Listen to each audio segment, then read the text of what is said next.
عبد الرحمن بن مہدی نے سفیان سے باقی ماندہ سابقہ سند کے ساتھ حدیث بیان کی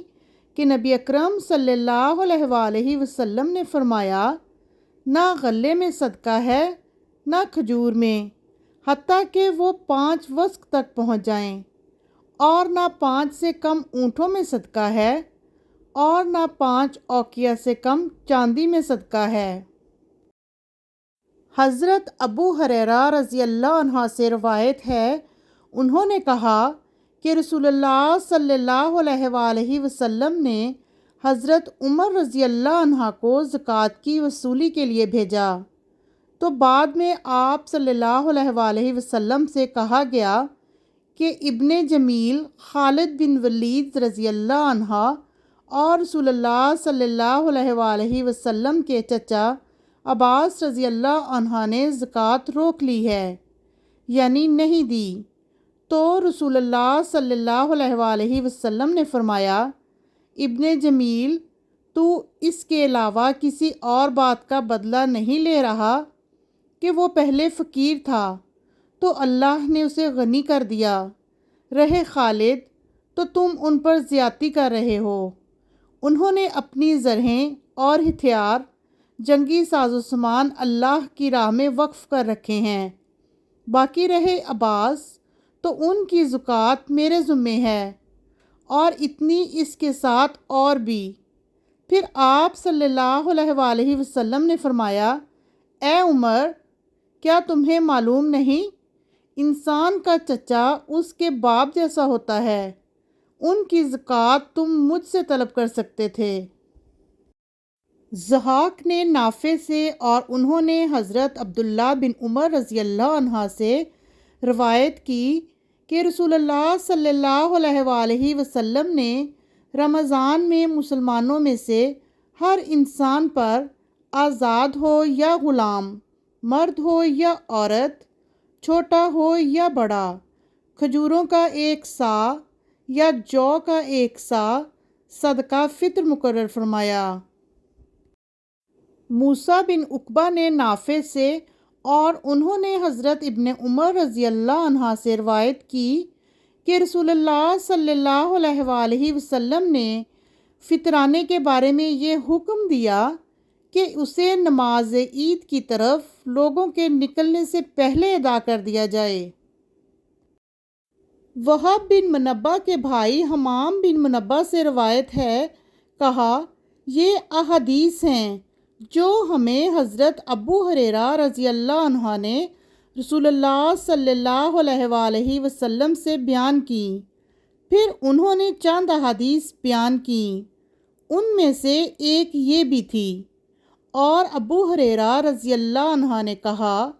رسول اللہ صلی اللہ علیہ وآلہ وسلم نے فرمایا، اللہ تعالیٰ نے مجھ سے کہا ہے، خرچ کرو، میں تم پر خرچ کروں گا،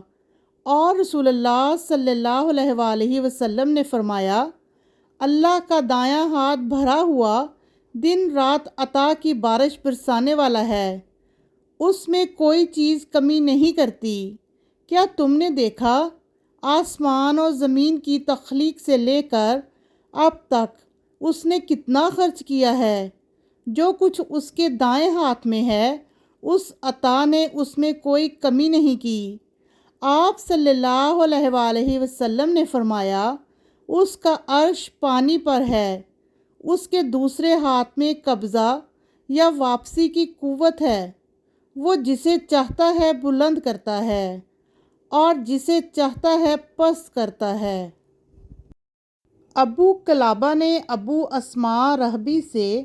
اور انہوں نے حضرت ثوبان رضی اللہ عنہ سے روایت کی، انہوں نے کہا، رسول اللہ صلی اللہ علیہ وآلہ وسلم نے فرمایا، بہترین دینار جسے انسان خرچ کرتا ہے وہ دینار ہے جسے وہ اپنے اہل و عیال پر خرچ کرتا ہے، اور وہ دینار ہے جسے انسان اللہ کی راہ میں جہاد کرنے کے لیے اپنے جانور یعنی سواری پر خرچ کرتا ہے، اور وہ دینار ہے جسے وہ اللہ کے راستے میں اپنے ساتھیوں پر خرچ کرتا ہے۔ ابو قلابہ نے کہا، آپ صلی اللہ علیہ وآلہ وسلم نے اہل و عیال سے ابتدا فرمائی۔ پھر ابو قلابہ نے کہا، اجر میں اس آدمی سے بڑھ کر کون ہو سکتا ہے جو چھوٹے بچوں پر خرچ کرتا ہے؟ وہ ان کو سوال کی ذلت سے بچاتا ہے، یا اللہ اس کے ذریعے سے انہیں فائدہ پہنچاتا اور غنی کرتا ہے۔ لیث نے ہمیں ابو زبیر سے خبر دی اور انہوں نے حضرت جابر رضی اللہ عنہ سے روایت کی۔ انہوں نے کہا، بنو عزرہ کے ایک آدمی نے ایک غلام کو اپنے بعد آزادی دی کہ میرے مرنے کے بعد وہ آزاد ہوگا۔